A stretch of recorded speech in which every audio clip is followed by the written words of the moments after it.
أعوذ بالله من الشيطان الرجيم. بسم الله الرحمن الرحيم. هل أتاك حديث الغاشية؟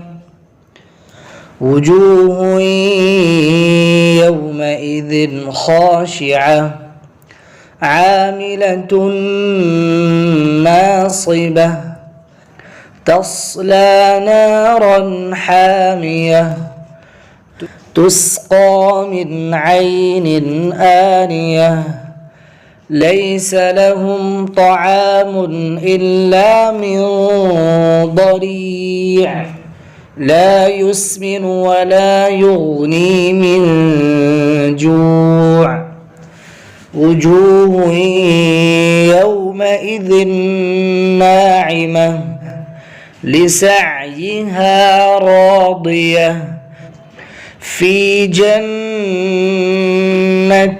عالية لا تسمع فيها لاغية فيها عين جارية فيها سرر مرفوعة وأكواب موضوعة ونمارق مصفوفة وزرابي مبثوثة أفلا ينظرون إلى الإبل كيف خلقت وإلى السماء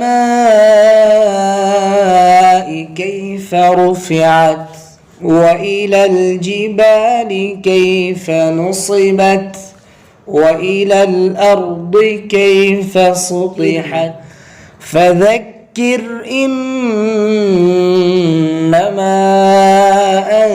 أنت مذكر لست عليهم بمسيطر إلا من تولى وكفر فيعذبه الله العذاب الأكبر إن إلينا إيابهم ثم إن علينا حسابهم.